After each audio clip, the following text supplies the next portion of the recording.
Hey everyone, and welcome to another episode of MBA Waves. We are going to talk about the metaverse today, an interesting topic that a lot of people are talking about ever since Facebook transformed themselves into Meta, as well as their subsidiaries under the umbrella. And it's kind of this hot topic that everyone wants to talk about, but nobody, as far as I've seen, has a lot to say about it. So before we dive into it, I just want to introduce us. My name is Eric Lucrezia of Candidate Coach.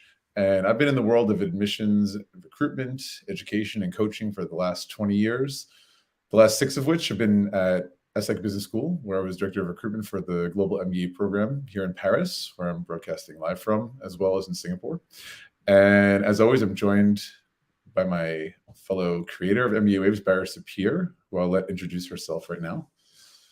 Hi, everyone. Bara Eric, City Test Prep and Mindflow. And I work in the test prep space, working with students who want to improve their performance on the test. And we give them skills for getting into the zone and getting their score up and their skills for life, ultimately.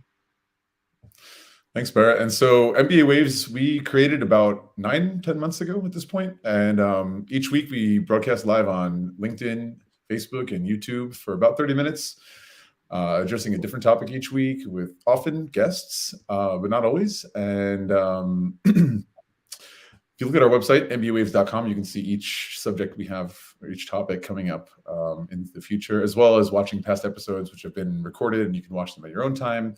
But yeah, speaking of guests, it's been a challenge this week. We were hoping to have a couple of guests on today who are a bit more expert on the topic, but it's been a challenge to find people who were up and willing to talk about it.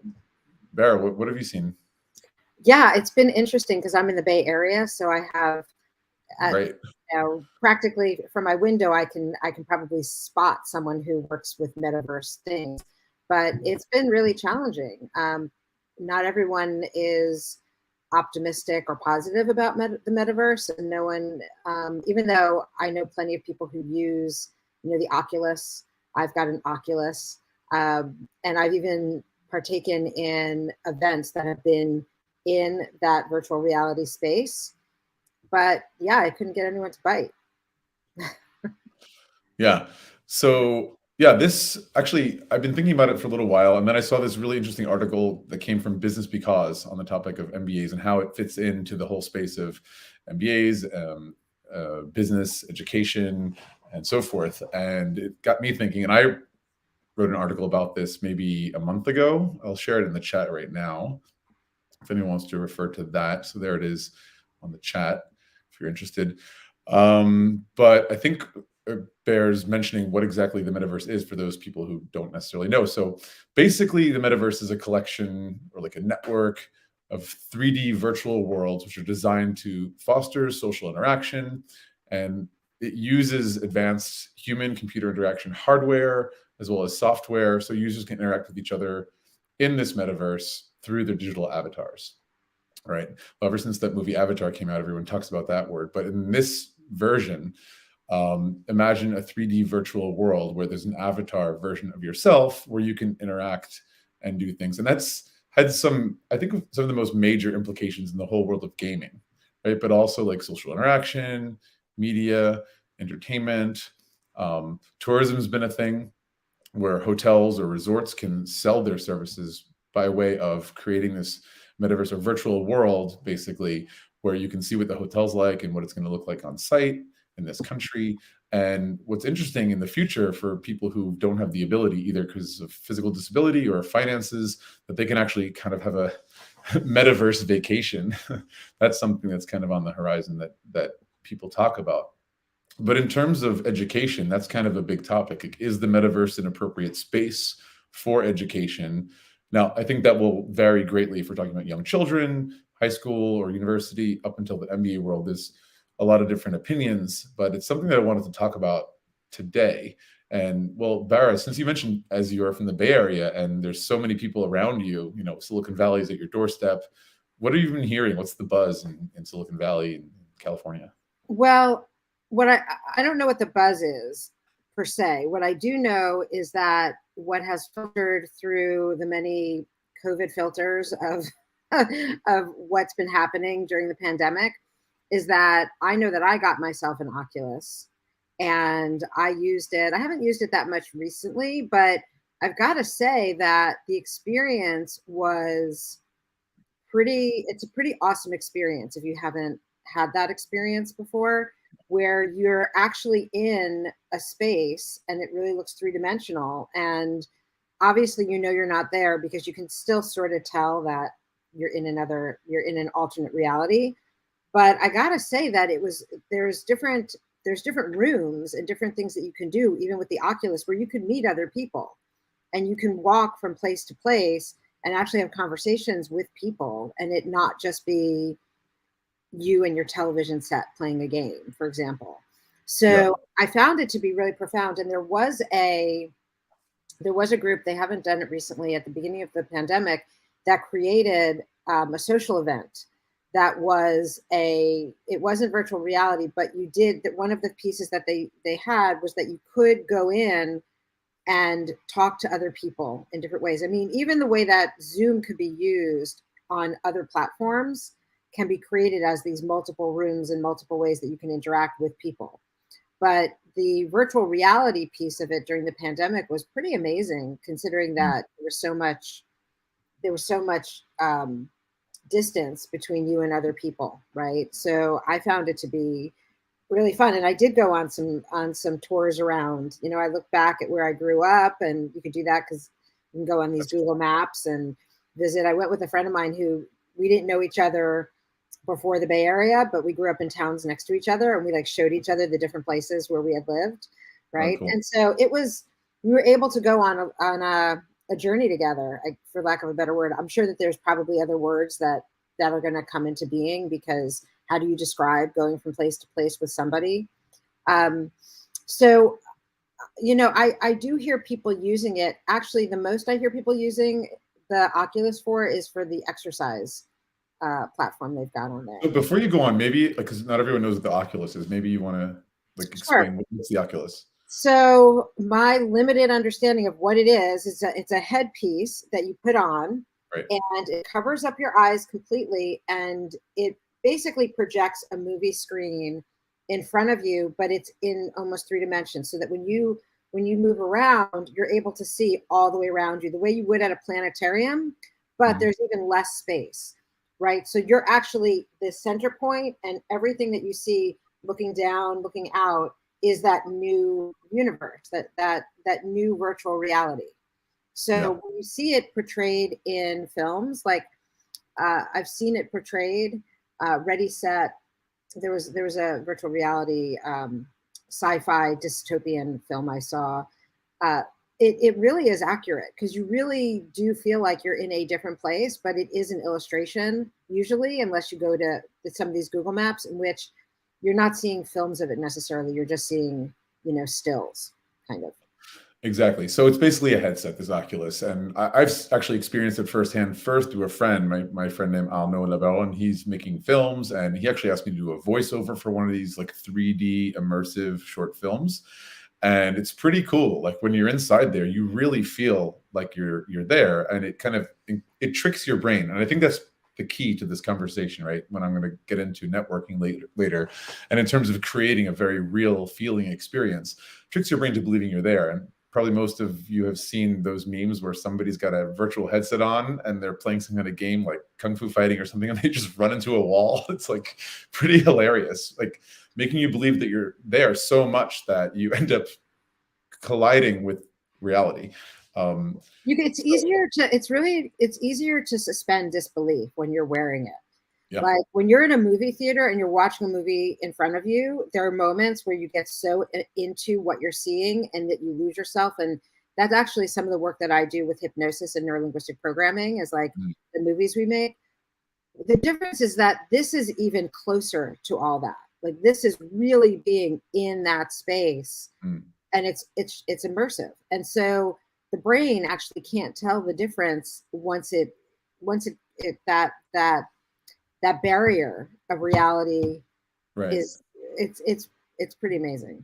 Because the movie screens, they're flat, they're 2D, and this is like a 3D but surround, image that has depth and so forth. I've even heard this technology being used for criminals, like for example, sexual assault, rape criminals, that puts them in a version of themselves, like an avatar of themselves, or they're much smaller than a potential person that they might consider attacking physically or sexually or whatever. And it gives them a perspective of being small and like they are dominant. And so it's meant to condition them to consider what it's like to be dominated, right?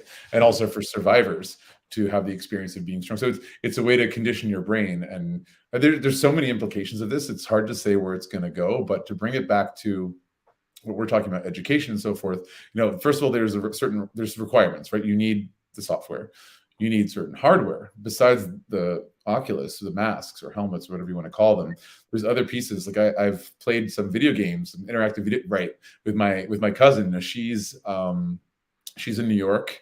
She's about 17 or 18 now, and she's been very much into the world of gaming. And I've gone into these virtual game rooms with her with these handsets and stuff that either vibrate or like whether it's maybe, I've seen this also with flight simulators where the controls push back and there's a certain resistance. So you really get the impression, the feeling that you're doing something physical. So it's that tricking the brain thing and creating this world that replicates reality so much that our senses make us believe that we're there. And where I think this has really interesting implications in education is for very much experiential learning. If we're talking about kids, it could be like a field trip, and as much fun as it is to go to the zoo and touch animals and so on, like maybe for a whole host of reasons, it's not possible. Again, money, space, timing, maybe it's a pandemic situation that allows people to learn and experience things without limitation. Obviously, there's the requirement of the cost, right, of the hardware and the software, but that's interesting for kids. And accelerating to the age level where you might be doing an MBA, so like 20s to 30s, right? These are people who are working professionals who've decided to take a year or two to invest in doing an MBA, and all of those great things you're going to learn in an MBA program, whether it's finance, marketing, management, all those things, you can learn those from books. You can learn those from online modules. I think the real key piece in an MBA where in-person has so much more impact is the networking piece, right? And like meeting future employers, going to networking events, talking to alumni, all about making that human connection. And I think that's where, for the moment, the online MBAs fall short, right? You don't have those moments where you're looking someone in the eye, having a drink somewhere, shaking hands, like feeling the pressure of a handshake. If you can create in the metaverse a networking space where you have an avatar version of yourself and you're interacting and moving around a space and your brain is convinced that you're talking to these different people in person, and they're able to like shake hands and feel the pressure of that handshake. And who knows, maybe in the future you'll be able to taste wine and really feel like you're at the event. I think that is what elicits that human connection that makes the bonds between us stronger. And I think it's the human connection that makes that alumni network so powerful, that the people that you've interacted with, that you've suffered with during that MBA, you've struggled and worked hard and achieved something, those feelings are what motivate us as humans to want to go the extra mile for people who are in our network, to maybe connect you to an interview or share opportunities or invest in your company. All of these things that the network piece that is so important in the MBA world, I think the metaverse has a capacity to create for us in a virtual way, which is kind of the theme of today. I don't know if like all of that makes sense to you, Bara. Yeah, no, it does make sense. And because I've been to some of these different social events in the metaverse, I can see how it works. There's one platform, I don't know the name of it. I could find out and we could post it. But someone had created this field, I'll call it a field, where you move around. And I don't remember what the apparatus was because I thought I was just using my computer. I wasn't using the Oculus. But you walk around, but I have experienced this on the Oculus. You move and you move using these hand pieces with the Oculus, and you come upon a group of people, and then you could just start talking to them, and they're just strangers. And you can't necessarily look in their eyes, but you can feel their presence. And because it's their voice, that's really the sensation of you are in that space. So you don't quite, you feel yourself moving kind of, but you don't get the eye contact. Right. And what's interesting about this is, what does that mean? I mean, like one of the articles that you shared with me talked about, like, you don't smell the person, you don't have the, even like the unconscious experience of just someone's energy, right? When you meet someone, you Right. can tell if they've got frenetic energy or they're calm. And you can tell more of that. I feel like during the pandemic, I feel like I've gotten a lot better even at being able to read, I won't call them social cues, but read other people, right? That you would read people in a real space. So I do think that the networking piece that you're talking about has a lot of room to grow right now with this apparatus, and not only room to grow, but they can capitalize on these different pieces. The other Mm. thing I think that it does is that when we even meet someone one time, like you and I haven't met in person, right? But I No. but I do have such a feeling for you because we've been working together for the past year. Right. But I remember one of the first weeks that we spoke, I said, "You're going to be surprised to know that I'm 5 feet," right? You and Petty were like, "You're 5." I'm like, "I'm 5 feet," right? Because here we're just about, on my screen, we're just about the same height. But when we Right. meet in person, you're probably a lot taller than I am. So there's all of these conditioned beliefs, like you were talking about them using it for crime and for crime prevention, probably, that you feel in the moment in real life that you can simulate, but it might not translate to real life Right. necessarily so easily. So then your brain has to do this calibration, Right. real life versus what you experienced, even for a long time, like us when we meet in person, what that's going to be. But Right. Looking forward to it. No, it's interesting what you say about like the height thing, for example. Like in a way, like this 2D online thing that we've been doing is sort of like an equalizer, right? Like we're looking like the same height on the screen, but in reality, it's not going to be. I'm 6'4" and you're 5 foot, so in centimeters, that's like I'm 193 and you're like, I don't know, 158 or something. It's like it's a big gap, right? But here we are on the screen. There's maybe an advantage to that as an equalizer, but also like, well, there's a lot of talk these days about how to do online MBA fairs successfully, how to interview successfully online. And the people who are going to pick up quickly those skills about making good eye contact and the certain things that you adjust to make it work.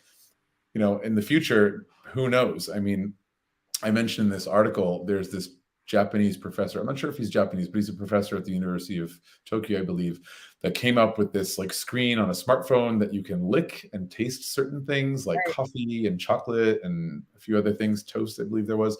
Um, it sounds totally weird right now, but who knows what that could expand to. And like maybe you mentioned frenetic energy or energy of people in general, which plays into like, do you connect with that person? Do they make you like feel good and welcome and safe, or do they rub you the wrong way? Like who knows? Maybe in the future there'll be a way that technology picks up on that energy, or I want to say pheromones, but it's probably not the right word, but like the natural smells and stuff, the whole olfactory Mm-hmm. senses that we have and probably are far less conscious of, that play into whether we get along with somebody or like them romantically or respect them and so forth. It's very interesting. But They did have, I've yeah. never experienced it, but there was a period of time where the movie industry created these smells while you were watching movies. And I just remember reading about it, that you would go into the movie theater and then whatever you were watching, they would waft in these smells while you were Huh. watching the movie. And not just popcorn, like things that, so that's, I feel like this is what you're talking about with this professor and licking your screen, which sounds like in post-pandemic world, Right. incredibly unsavory. Like there's nothing, like that's probably the last thing that I'd want to do. I I'm would, loving your pun there, unsavory, by the way. I mean, it just sounds awful. I mean, you do have the scratch perfume uh, pieces in, these cards in magazines.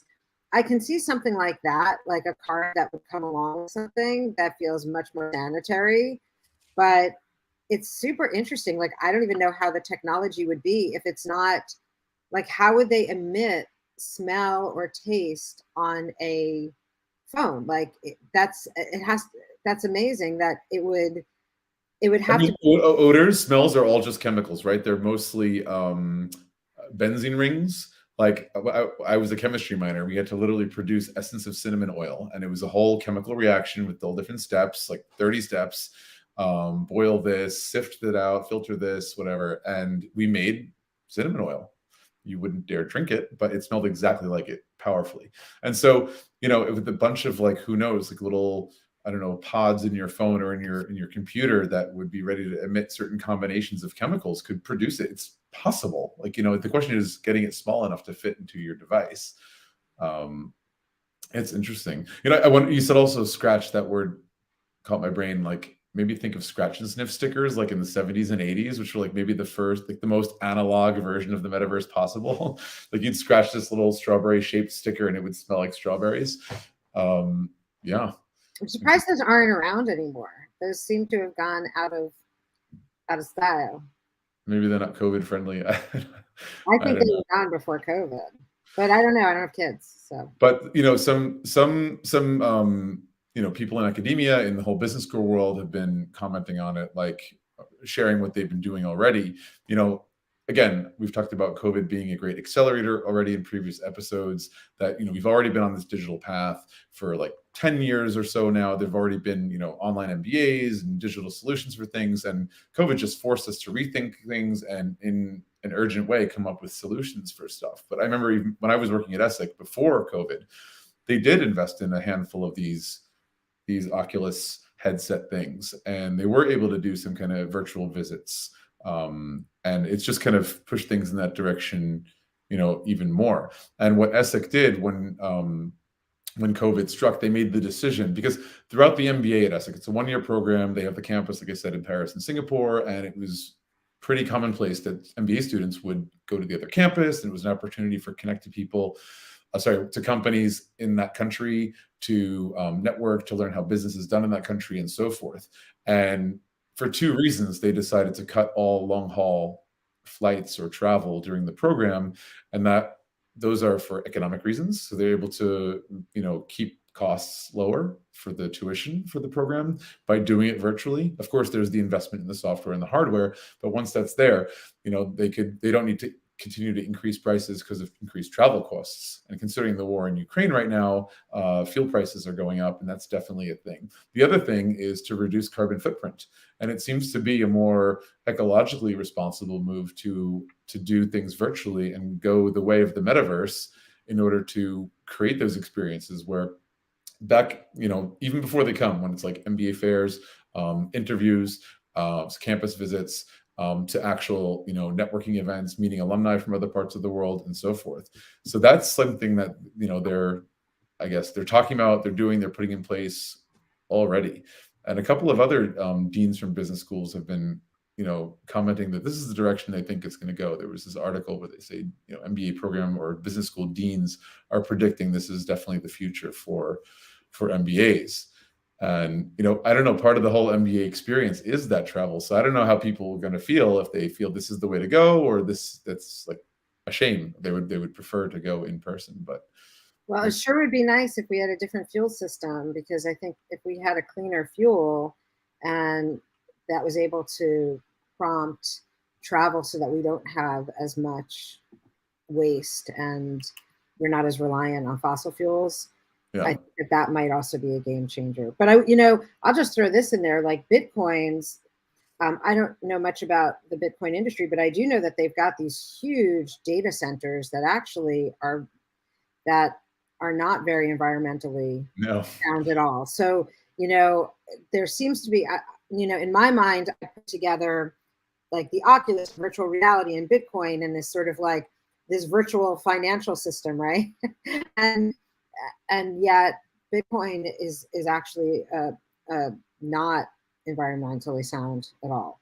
Yeah, so it comes down to the mining of cryptocurrencies, and that mining process takes these like mega computers that are working nonstop. And the example that seems to circulate is that some of these Bitcoin mining operations consume more energy than the entire country of Slovakia. That was one of the examples I heard, which is just shameful. There has to be some kind of push for legislation that if crypto, all currencies, not just Bitcoin, is going to continue to develop, they have to do so in a green way, an eco-friendly way. And again, I talked about COVID being a great accelerator for for moving towards the digital solutions. It should also be a great accelerator for moving towards green solutions. I mean, I just think that if corporations and governments are not taking the opportunity in this situation of COVID and the war in Ukraine, which hopefully ends soon and is very contained, it's either laziness or greed or a combination of the two that is impeding that from happening. Really, anyway, I don't want to get political, I guess, if we're too late, right? But something that's important to consider is to make this work, to make the metaverse work, it requires a whole bunch of bandwidth, right? The amount of data that can be transmitted in a certain amount of time, the speed and the reliability of it. You know, something that came up during the beginning of, or a couple of weeks into the Ukraine war, was how Elon Musk offered services of, I think, SpaceX to provide internet services in the event that Russia cut that from them. And that's great, by the way. He also provided an opportunity for people working at, I think, at Tesla in Ukraine to continue to get paid their salary if they signed up to fight. So that's an interesting support too. But again, not to get into the war too much, but you know, something that we count on is Wi-Fi or internet connection, 3G, 4G, or wherever you're at, wherever you are in the world. For some places, for some people, internet connections almost become a human right. Like, depending on where you are, again, you know, water or healthcare or whatever it may be, it's that important, you know. And if we're going to start depending on this world of the metaverse in the future, what does that mean for the positioning and the power of the companies that are providing internet services?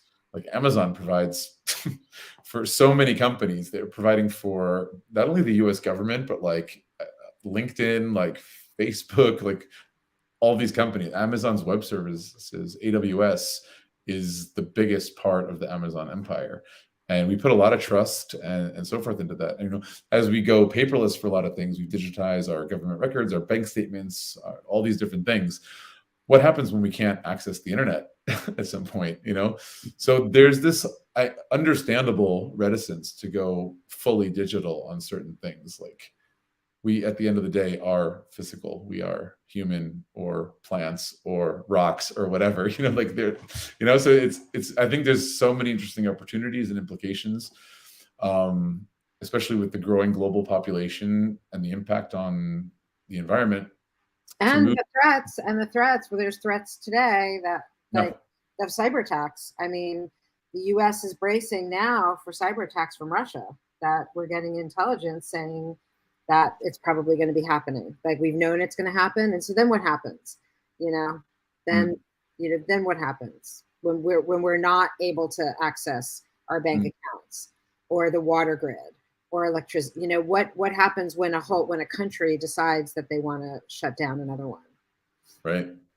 It also makes me think about, like, what is the future of governance for this? Like the internet itself, you know, there was talk, I remember this goes back like 15 years ago, they were talking about, because, you know, as so many people have been sending emails and companies sending their bills via email, the postal system, at least in the US, I'll speak about, that has been, you know, losing revenue because people aren't buying stamps anymore, right? So what does that mean? Do they want to start charging, like, you know, half a cent for each email you send? I remember that was a conversation. I haven't heard much movement on that, but the whole concept of the free internet has been, even a couple of years ago, there was talk about that. So what does that mean for the metaverse? You know, it makes me think about, like, okay, the architects of this future metaverse that we're going to probably experience in our lifetimes,